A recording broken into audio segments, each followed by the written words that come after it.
નમસ્કાર, stock this વીકમાં આપનું સ્વાગત છે અને આ સપ્તાહે કયા શેર્સ ફોકસમાં રહ્યા અને આગળ હવે કયા સંકેતો પર નજર રાખવી જોઈએ એની ચર્ચા સાથે હાજર છું હું ઝરણા અલકંટી.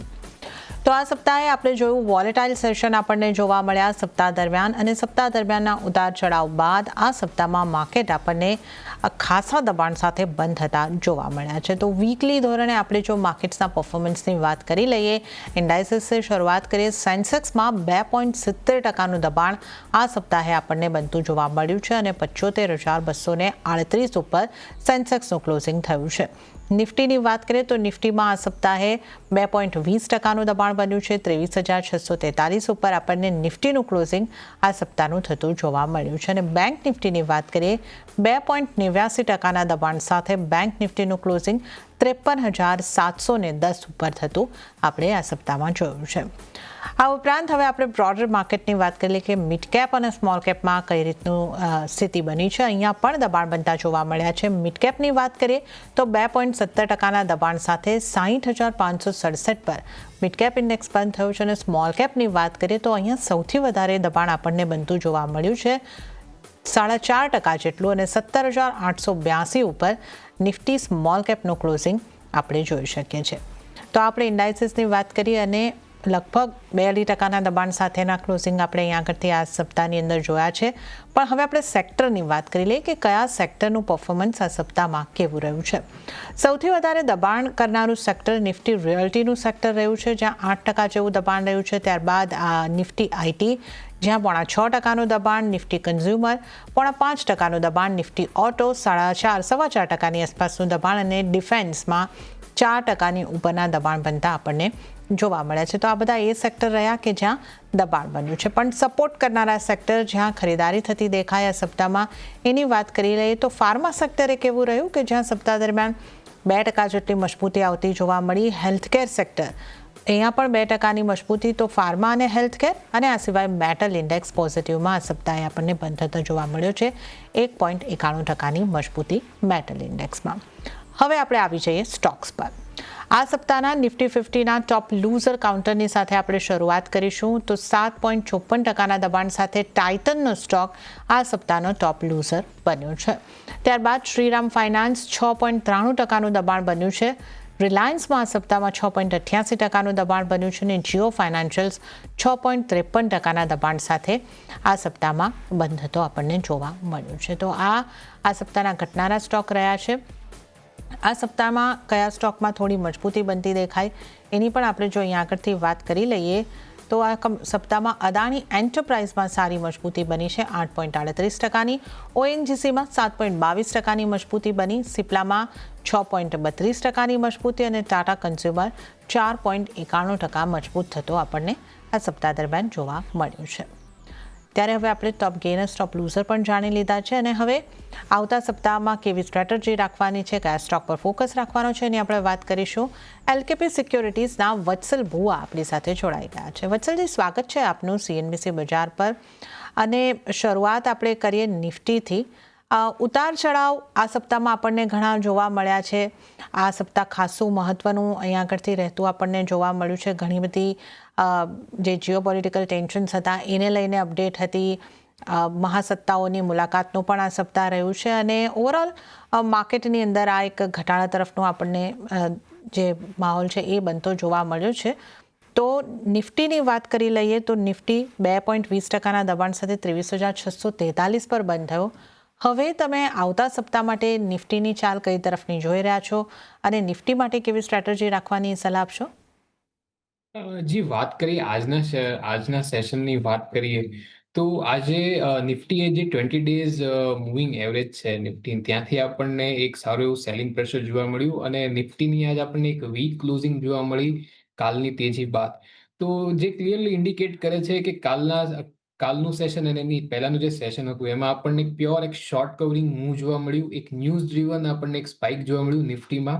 તો 23,900 ને 24,000 આજે જો હું ડેરિવેટિવ ડેટાની વાત કરું તો આજ 24,000 ઉપર હાઈએસ્ટ કોલ રાઇટિંગ આપણને જોવા મળી રહ્યું છે, જે ઇન્ડિકેટ કરે છે કે 23,900 24,000 આ એક સ્ટ્રોંગ રેઝિસ્ટન્સ ઝોન અને સ્ટ્રોંગ ચેલેન્જિંગ ઝોન છે બુલ્સ માટે.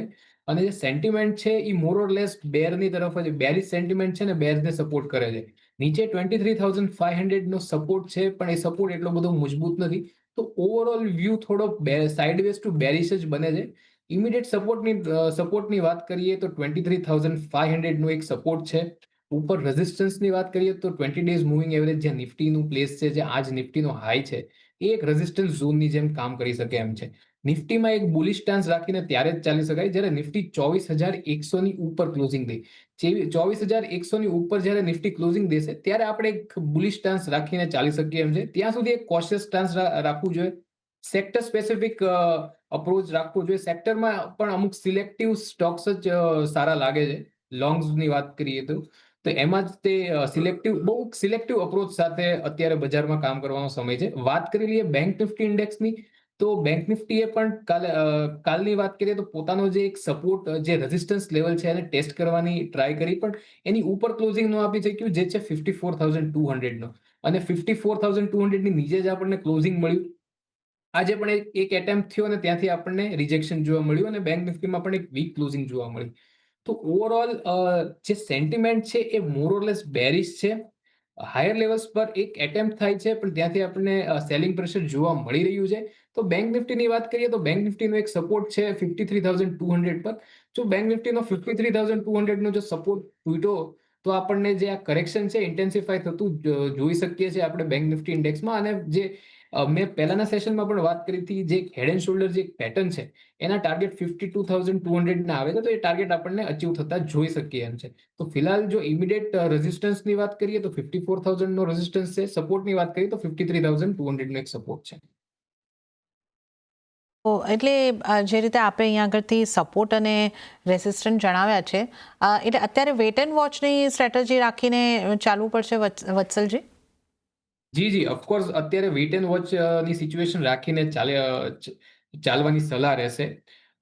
એક કન્ફર્મેશન ત્યારે જ આવશે જ્યારે નિફ્ટી જ્યારે 23,500 ની નીચે સસ્ટેન કરે છે, તો પછી એક બેરિશ સેન્ટિમેન્ટ કન્ફર્મ થઈ જશે અને અત્યારે વોલેટિલિટી અને આપણને એક બહુ મોટા પ્રમાણમાં સ્વિંગ હાઈ ને લોઝ જોવા મળે છે. તો અત્યારે એક વેઇટ એન્ડ વોચની રાખવાની રહેશે. 23,500 જો તૂટે છે તો ત્યાંથી એક બેરિશ સ્ટાન્સ રાખીને ચાલવાનું રહેશે. જ્યાં સુધી 23,500 પ્રોટેક્ટેડ છે ત્યાં સુધી મને લાગે છે કે એક રેન્જમાં નિફ્ટી ટ્રેડ કરશે. 23,500 નો એક સપોર્ટ રહેશે અને ઉપર જો રેઝિસ્ટન્સની વાત કરીએ તો 23,900 નો રેઝિસ્ટન્સ છે. ઓકે, તો અહીંયા આગળથી અત્યારે નિફ્ટી, બેંક નિફ્ટી બંને માટે એક વેટ એન્ડ વોચની સ્ટ્રેટેજી રાખીને ચાલવાની વત્સલજીની સલાહ બની રહી છે, કેમ કે જે સપોર્ટ લેવલ છે જે તમારે ધ્યાને રાખવાના છે 23,500ના, અને ઉપરની તરફના રેઝિસ્ટન્ટની વાત કરીએ તો 23,900નો અહીંયા આગળથી બનતો જોવા મળી શકે છે. તો આઈધર સાઇડ બ્રેક થાય છે તો પછી આપણે અહીંયા આગળથી એક વ્યૂ લઈ શકીશું, પણ 23,500નો સપોર્ટ મહત્વનો છે. આ તૂટે છે તો આપણે વધારે ઘટાડો માર્કેટમાં આવતો જોઈ શકીએ છીએ. તો વેટ એન્ડ વોચ અત્યારે નિફ્ટી અને બેંક નિફ્ટી બંને માટે બની રહ્યો છે. બેંક નિફ્ટી માટે સપોર્ટ લેવલ 53,200ના. તો આપણે અહીંયા આગળથી વત્સલજીની તો ખાસ કરીને જે સલાહ છે એની વાત કરી, અને હવે આપણે નજર કરી લઈએ કે અન્ય નિષ્ણાતો નિફ્ટી માટે કઈ રીતની સલાહ આપી રહ્યા છે. તો પ્રુડન્ટ કોર્પોરેટ્સના પ્રદીપ હોચંદાણીની સલાહથી શરૂઆત કરીએ. પ્રદીપજીએ નિફ્ટીને સેલ કરીને ચાલવાની સલાહ આપી છે. 23,610ની નીચે નિફ્ટી જાય છે તો સેલ કરીને ચાલવાની સલાહ. ટાર્ગેટ 23,400નો અને સ્ટોપ લોસ 23,800નો રાખવાની સલાહ પ્રદીપજી તરફથી મળી રહી છે. હવે આપણે નજર કરીશું આઈડીબીઆઈ કેપિટલના દેવેન મહેતાની સલાહ પર. એમણે પણ નિફ્ટીને સેલ કરીને ચાલવાની સલાહ આપી છે 23,750ની આસપાસથી. ટાર્ગેટ તેઓ જોઈ રહ્યા છે 23,500થી 23,200નો અને સ્ટોપ લોસ 23,900નો રાખવાની સલાહ દેવેન મહેતા તરફથી મળી રહી છે. તો આપણા ત્રણેય નિષ્ણાતો એક નિફ્ટી માટે બેરિશ વ્યૂ રાખીને ચાલી રહ્યા છે, એ અહીંયા આગળથી એક મહત્વની નોંધ આજે આપણે આ ક્લોઝિંગને જોતા લેવાની રહેશે. તો આપણે નિફ્ટીની સ્ટ્રેટેજીની વાત કરી. દબાણ તરફનું માર્કેટ અત્યારે આપણને બનતું લાગી રહ્યું છે. હવે આપણે વત્સલજી સાથે સ્ટોક, સેક્ટર આ બધા અંગેની ખાસ ચર્ચા કરીશું. વત્સલજી, આપણે આજનો જે એટલે આ સપ્તાહનો જે ટોપ લૂઝર કાઉન્ટર છે ટાઇટન, ત્યાંથી શરૂઆત કરીએ, જ્યાં 7.5%નું દબાણ આપણને બનતું જોવા મળ્યું છે. જ્વેલરી સ્ટોક જ આપણે ખાસ કરીને જોયા કે આ સપ્તાહમાં દબાણ તરફ રહ્યા છે. બે મોટી વસ્તુઓ, એક તો પ્રધાનમંત્રીની અપીલ સોનું ન ખરીદવાની, અને ત્યારબાદ આપણે જે રીતે જાણીએ છીએ ઇમ્પોર્ટ ડ્યુટીમાં મોટો વધારો, આની ઇમ્પેક્ટ જ્વેલરી પર પડી અને સ્ટોક્સ ઉપર પણ પડી છે. તો ટાઇટન 7.5% દબાણ સાથે બંધ થયો છે.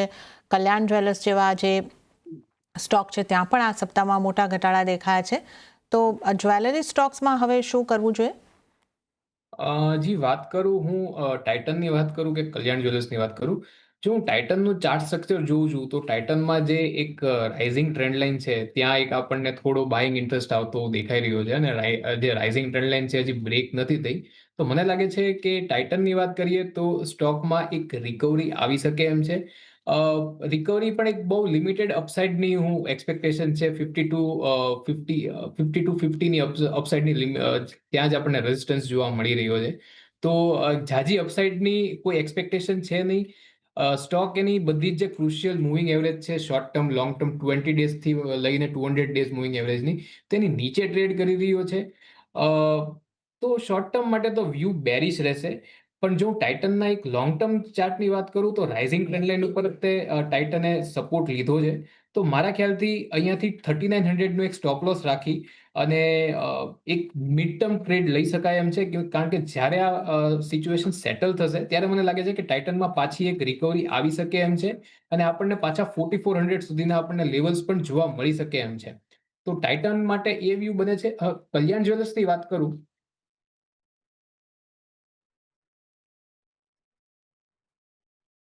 તો કલ્યાણ જ્વેલર્સની આપણે જો વાત કરીએ તો કલ્યાણ જ્વેલર્સમાં આપણને જે ચાર્ટ સ્ટ્રક્ચર છે બેરિશ દેખાય છે. ચાર્ટમાં આપણને એક હિડન બેરિશ ડાયવર્જન્સ બનતું દેખાઈ રહ્યું છે. તો કલ્યાણ જ્વેલર્સનું જે ચાર્ટ સ્ટ્રક્ચર છે વીક લાગે છે એટલે આમાં હું કોઈ પણ અત્યારે બાઇંગની કે એક્યુમ્યુલેટ કરવાની સલાહ નહીં આપું શોર્ટ ટર્મ માટે. પણ જો કોઈની પાસે કલ્યાણ જ્વેલર્સ હોય તો એ હોલ્ડ કરી શકે છે with the last stop loss of 340. જો 340 ક્લોઝિંગ બેસિસ પર તોડે છે તો મારા ખ્યાલથી કલ્યાણ જ્વેલર્સમાંથી એક્ઝિટ લઈ લેવું જોઈએ.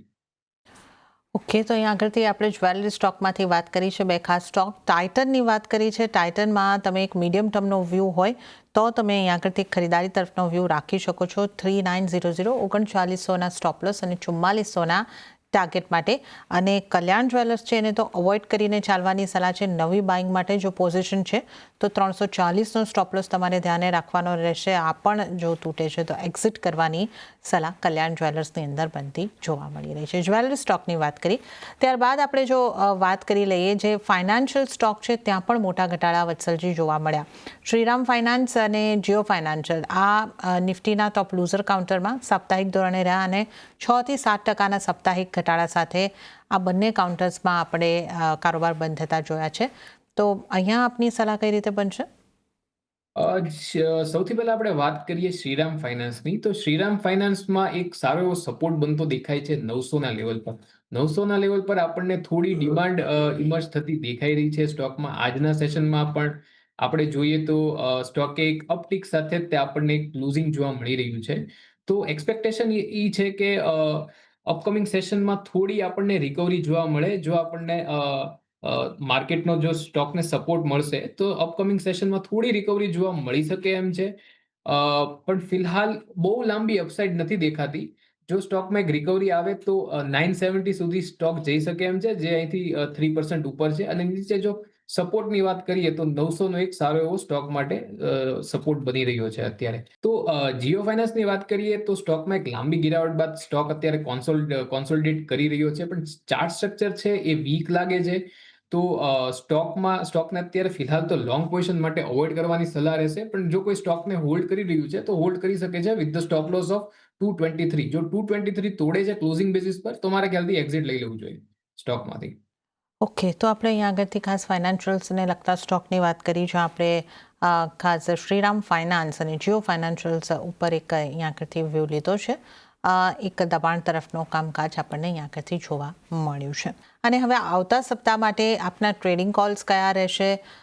જે રીતની માર્કેટમાં આપણે સારું એવું દબાણ બનતા જોઈ રહ્યા છે તો આ સ્થિતિમાં કોઈ સ્ટોક બાય કરવાની ઓપોર્ચ્યુનિટી છે કે સેલ તરફની સલાહ રહેશે? કયા સ્ટોક પર આપના ટ્રેડિંગ કોલ રહેશે? મને બે સ્ટોક સારા લાગે છે. સૌથી પહેલો જે મને સેક્ટર સારું લાગે છે એ છે ફાર્મા સેક્ટર. તો ફાર્મા સેક્ટરમાંથી જ એક સ્ટોક રહેશે ઝાયડસ લાઈફ. તો ઝાયડસ લાઈફના જો ચાર્ટ સ્ટ્રક્ચરની વાત કરીએ તો આપણને બ્રેકઆઉટ પછી એક સારું એવું ફોલોઅપ હું જોવા મળી રહ્યું છે. સ્ટોક પોતાની crucial 20 days, 50 days short term as well as 200 days moving એવરેજને રિક્લેમ કરીને એક વોલ્યુમમાં પણ કન્સિસ્ટન્સી દેખાઈ રહી છે અને આ બધી કી શોર્ટ ટર્મ ને લોંગ ટર્મ મૂવિંગ એવરેજની ઉપર ટ્રેડ કરી રહ્યો છે. તો એક બુલિશ સેન્ટિમેન્ટ સેક્ટરમાં પણ છે અને સ્ટોકમાં પણ સેમ ડેપિક થઈ રહ્યું છે. તો સ્ટોકને 1000 થી 1010 ની વચ્ચે બાય કરી શકાય એમ છે. 970 નો એક સ્ટોપ લોસ રાખવાનો રહેશે. ઉપર જે હું ટાર્ગેટ એક્સપેક્ટ કરું છું એ છે 1070 નો ટાર્ગેટ જે રેઝિસ્ટન્સ છે એને ટેસ્ટ કરીએ કેમ છે. બીજો એક સ્ટોક છે ભારતી એરટેલ. તો ભારતી એરટેલના ચાર્ટ સ્ટ્રક્ચરની વાત કરીએ તો આપણને સ્ટોક આ સ્વિંગ હાઈની ઉપર ક્લોઝિંગ, એક કોન્ફિડન્ટ ક્લોઝિંગ આપણને જોવા મળી રહ્યું છે. સ્ટોકે 20 ડેઝ, 50 ડેઝ મૂવિંગ એવરેજની ઉપર એક સ્ટ્રોંગ ક્લોઝિંગ આપ્યું છે એઝ વેલ એઝ એક double bottom kind of pattern ચાર્ટમાં બની રહી છે. તો એક્સપેક્ટેશન છે કે જે ફર્ધર રિકવરી છે એ કન્ટિન્યુ રહી શકે છે અને પોતાના 200 ડેઝનો જે મીન છે, જે કરન્ટલી પ્લેસ છે 1960 નું લેવલ, તેને ટેસ્ટ કરીએ કેમ છે. તો આ એક શોર્ટ ટર્મ કોલ રહેશે. સ્ટોકને કરંટ લેવલ પર બાય કરી શકાય એમ છે. એક 2% નો સ્ટોપ લોસ રાખવાનો રહેશે. તમારો સ્ટોપ લોસ રહેશે 1860 નો એક સ્ટોપ લોસ રહેશે અને ઉપર જે ટાર્ગેટ એક્સપેક્ટેડ છે એ 1970 ના ટાર્ગેટ એક્સપેક્ટ કરીને ચાલી શકીએ એમ છે. ઓકે, તો વત્સલજીની પસંદગીના બે સ્ટોક, એક ફાર્મા સેક્ટરમાંથી ઝાયડસ લાઈફ પર ખરીદારી કરવાની સલાહ છે. ખરીદી 1000-1010ની વચ્ચે તમે કરીને ચાલી શકો છો. સ્ટોપ લોસ 970નો રાખવાનો રહેશે અને 1070ના ટાર્ગેટ માટે ઝાયડસ લાઈફને ખરીદીને ચાલો. આ ઉપરાંત વત્સલજીની બીજી પસંદગી ભારતી એરટેલના કાઉન્ટર ઉપર ખરીદારી કરીને ચાલવાની સલાહ છે. 1816નો સ્ટોપ લોસ અને 1970ના 1970ના ટાર્ગેટ માટે અહીં આગળથી ખરીદી કરીને ચાલવાની સલાહ ભારતી એરટેલ ઉપર બની રહી છે. તો આ અહીં આગળથી ખાસ આપણે ટ્રેડિંગ કોલ્સની અહીં આગળથી વાત કરી છે. વધારે સ્ટોક્સની આપણે ચર્ચા કરી લઈએ. વત્સલજી, મજબૂતી તરફ એક મેટલ સેક્ટર પણ રહેતું દેખાયું હતું ને વેદાંતાનો કાઉન્ટરમાં સપ્તાહમાં એક સારી મજબૂતી બની. 11%ની ઉપરની, 11.5%ની આસપાસની લગભગ સાપ્તાહિક મજબૂતી આપણને જોવા મળી છે. તો વેદાંતા આપને કેવો લાગે છે? આ ઉપરાંત મેટલમાંથી અન્ય કોઈ પસંદગી છે આપને? હજી મેટલ સેક્ટરની વાત કરીએ તો મેટલ સેક્ટરમાં આજના સેશનમાં આપણને પ્રોફિટ બુકિંગ જોવા મળી છે. બાકી એક કન્સિસ્ટન્સી દેખાઈ રહી છે. આપણને એક સસ્ટેન્ડ બાઇંગ દેખાઈ રહ્યું છે મેટલ સેક્ટરમાં. વાત કરીએ વેદાંતાની તો વેદાંતામાં પણ આજે એક પ્રોફિટ બુકિંગ જોવા મળી રહ્યું છે. હાલાકી એક ફેવરેબલ રિસ્ક ટુ રિવોર્ડ સાથે વેદાંતામાં એક લોંગ પોઝિશન લઈ શકાય એમ છે. પણ તમારે અહીંયા એક ઘટાડે લેવું પડશે. જ્યારે વેદાંતા પોતાની 100 ડેઝ મૂવિંગ એવરેજને ટેસ્ટ કરવા આવે છે, જે 50 EMA ટેસ્ટ SMA ટેસ્ટ કરવા આવે છે આર્લી ચાર્ટ ઉપર, જે પ્લેસ છે 314 ના લેવલ પર. તો અહીંયા એક બાઇંગ ઓપોર્ચ્યુનિટી બને છે. 298 નો એક સ્ટોપ લોસ રાખવાનો રહેશે અને ઉપર જે ટાર્ગેટ એક્સપેક્ટ કરું છું એ 340 ના આપણે ટાર્ગેટ એક્સપેક્ટ કરીને ચાલી શકીએ એમ છે. તો કરંટ લેવલથી બાઇંગ કરવાની સલાહ નથી રહેતી, પણ જ્યારે તમને ઘટાડો મળે છે 314 તરફનો, ત્યારે આ 314 નું એક સારું એવું લેવલ બની શકે એમ છે. 298 નો એક સ્ટોપ લોસ રાખવાનો રહેશે. ઉપર રિકવરી એક્સપેક્ટેડ છે ટુવર્ડ્સ ધ લેવલ ઓફ 340. અને વાત કરીએ તો મને મેટલમાં સ્ટીલ સેક્ટર એક એવું છે જે મને અત્યારે ગમે છે. મેટલમાં પણ સ્ટીલ સેગમેન્ટ એવું છે જે મને અત્યારે ગમે છે. તો સ્ટીલમાં એક સ્ટોક છે NMDC સ્ટીલ. તો NMDC સ્ટીલની વાત કરીએ તો ડેઇલી, મંથલી અને વીકલી ત્રણેયમાં આપણને એક સારું પોઝિટિવ ચાર્ટ સ્ટ્રક્ચર જોવા મળી રહ્યું છે. તો NMDC સ્ટીલને તમે બાય કરી શકો એમ છો કરંટ લેવલ્સથી. 41 નો સ્ટોપ લોસ રહેશે. ઉપર જે ટાર્ગેટ હું એક્સપેક્ટ કરું છું એ તમે 48 ના ટાર્ગેટ એક્સપેક્ટ કરીને ચાલી શકો એમ છો. ઓકે, તો આપણે મેટલ સ્ટોકની વાત કરી. ઘટાડે ખરીદીની સલાહ વેદાંતા પર બની રહી છે. 314ની આસપાસથી ખરીદી કરો. 290નો સ્ટોપ લોસ અને 340ના ટાર્ગેટ અહીં આગળથી બની શકે છે. અને NMDC સ્ટીલ પર ખરીદી કરીને ચાલવાની સલાહ બની રહી છે. 41નો સ્ટોપ લોસ અને 48ના ટાર્ગેટ માટે NMDC સ્ટીલમાં ખરીદી કરીને ચાલી શકો છો. આ ઉપરાંત આપણે અન્ય સ્ટોક્સની અહીં આગળથી વાત કરી લઈએ. રિયલ એસ્ટેટમાં ખાસું દબાણ બન્યું અને એમાં પ્રેસ્ટીજ એસ્ટેટ લગભગ આ કાઉન્ટર છે જેમાં સૌથી વધારે સાપ્તાહિક ઘટાડો જોવા મળ્યો છે. 10.25%ની આસપાસનો. રિયલ એસ્ટેટમાંથી કયા કાઉન્ટર પર કઈ રીતની આપની સલાહ બનશે વત્સલજી? જી, રિયલ એસ્ટેટ તો પૂરું કાઉન્ટર જ તે મને બેરિશ લાગે છે. સેન્ટિમેન્ટ નેગેટિવ છે રિયલ એસ્ટેટ માટે. એક હાઈ બીટા કાઉન્ટર છે. કાલના સેશનમાં આપણને એક અપસર્જ જોવા મળી રહ્યું હતું, કારણ કે બધા જ લોઅર લેવલથી થોડું બાઇંગ જોવા મળ્યું હતું અને થોડાક થોડા સ્ટોકમાં આપણને એક અપસર્જ જોવા મળી રહ્યું હતું. તો પાછું આપણને આજે જ્યારે માર્કેટમાં સેલિંગ પ્રેશર આવ્યું તો આ સેક્ટરે પાછું અંડર પરફોર્મ કર્યું આજના દિવસમાં. તો રિયલ એસ્ટેટ સેક્ટર માટે ફોર વેરી શોર્ટ ટર્મ જ્યાં સુધી એક કોન્સોલિડેશન ફેઝમાં નથી આવતું અને આ એક સેન્ટિમેન્ટ સેટલ નથી થતું ત્યાં સુધી મારા ખ્યાલથી રિયલ એસ્ટેટ જે એઝ અ સેક્ટર અવોઇડ કરવું જોઈએ છે લોંગ પોઝિશન લેવા માટે. રિયલ એસ્ટેટના લોંગ પોઝિશન માટે અત્યારે અવોઇડ કરીને ચાલવાની સલાહ બની રહી છે. ડિફેન્સમાં પણ આપણને દબાણ જોવા મળી રહ્યું છે. કોચિન શિપયાર્ડમાં પણ લગભગ 10% દબાણ આ સપ્તાહમાં બન્યું. ડિફેન્સમાંથી આપની કોઈ સલાહ બનશે? જી મારા ખ્યાલથી ડિફેન્સનો જે હિસાબથી ચાર્ટ બની રહ્યો છે તો એક બ્રેકઆઉટ છે ફેલ થતું આપણને જોવા મળી રહ્યું છે. આ તો જો નિફ્ટી ડિફેન્સ ઇન્ડેક્સની વાત કરું તો આજે 20 ડેઝ મૂવિંગ એવરેજની નીચે ક્લોઝિંગ આપેલું છે. તો જે વ્યૂ પોઈન્ટ છે ડિફેન્સ માટે એ બેરિશ બની રહ્યો છે.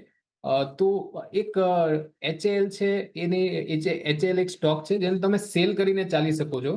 તો એચએલમાં સેલની સલાહ રહેશે but below the level of 4350. આ એક કન્ડિશનલ સેલ કોલ રહેશે. જો તમને એચએલ તોડે છે 4350 ના લેવલ્સ તો તમે 4100 માટે એચએલ ને સેલ કરી શકો એમ છો. ઉપર તમારા જે સ્ટોપ લોસ રહેશે એ 4480 ના એક સ્ટોપ લોસ રહેશે.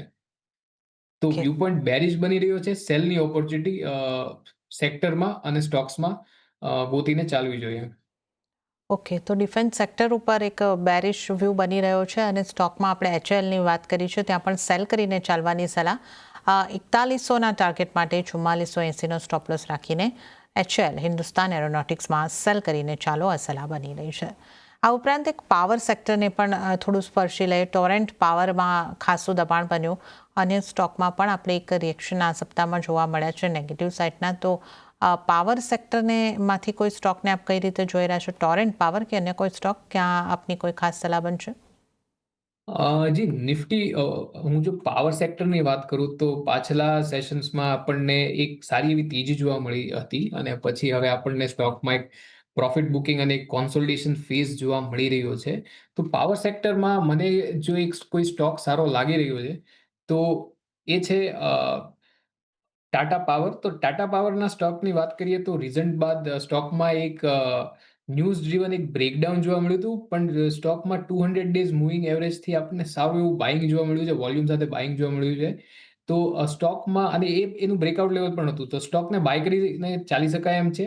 389 નો એક સ્ટોપ લોસ રહેશે. ઉપર રિકવરી એક્સપેક્ટેડ છે ટુવર્ડ્સ ધ લેવલ ઓફ 435. તો ટાટા પાવર એક એવો સ્ટોક છે જે મને સારો લાગે છે. ઓવરવ્યુ જો મિડ ટર્મ માટે જોઈએ તો પાવર સેક્ટર માટે વ્યૂ પોઈન્ટ બુલિશ બની રહ્યો છે.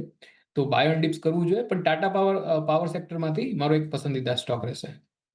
ઓકે, તો પાવરમાં બાયન ડિપ્સની સ્ટ્રેટેજી અને પસંદગીના સ્ટોકની વાત કરીએ તો ટાટા પાવર અહીંયા ખરીદી કરીને ચાલવાની સલાહ. 435ના ટાર્ગેટ માટે સ્ટોપ લોસ 389નો ધ્યાને રાખવાનો રહેશે.